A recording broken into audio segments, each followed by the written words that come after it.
Hello and welcome to the video. Now, for those of you that have been watching channels for a long time, you'll have heard me lament on quite a few videos recently where I've been getting in bind and fly ready to fly quads like this. This is the BetaFPV Parvo 20. I've actually looked at it already in its DJI guise. It came with an O3 air unit. However, you might notice this one is sporting Walksnail.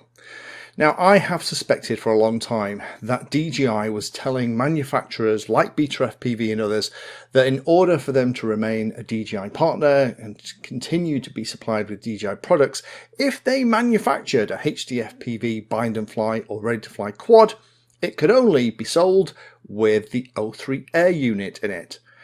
And interestingly, I've had that confirmed independently by people in the industry that has told me that that is going on. And I have a bit of a problem with that. I don't mind if vendors or manufacturers want to differentiate themselves by making a better product that is better value for money or gives clearly superior features. But we tend to call out in the hobby those vendors who try and manipulate the channel so that we have a limited choice, usually limited to their products. FreeSky have done it in the past and we called them out. People like TBS even have done it in the past as well. And whenever that happens, people quite rightly say, that's a bit dodgy. In the European Union, there's even laws to stop that kind of thing happen, anti-competition laws.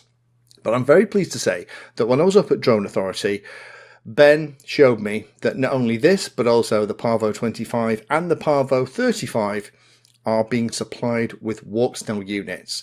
Now, which came first, chicken or egg, I'm not exactly sure, but I know that Ben actually special ordered these over nearly 4 months ago, and he had to order them in sufficient quantity that BetaFPV were happy to make a SKU with the Walksnail system installed. So they're in stock at Drone Authority, and Drone Authority is one of those resellers who is working very hard to make sure that there is choice outside of the things that DJI want to sell us.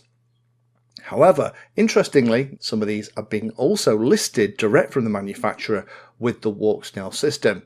So, a couple of things here. First of all, I need to say a massive thank you to people like Ben up at Drone Authority who special ordered this for helping the vendor understand that there is more to HDFPV than DJI, for BetaFPV for actually realizing that, you know what, just doing what the DJI rep says is not a great business strategy. And third, I will be retesting each of these quads with the Walksnail component to see how different they are. So stay tuned, we'll put them all through their paces. But if, like me, you're a Walksnail pilot or a non-DJI pilot, predominantly for high definition FPV, it's great to see that a little bit of sanity has started to appear. Thank you for watching my video. Check out the playlist, and adding Painless 360 to your search terms will help you find my content. If you haven't done so already, please hit the like and subscribe button, it helps a lot. You can support the time I spend here answering questions and helping others by using the links in the video description.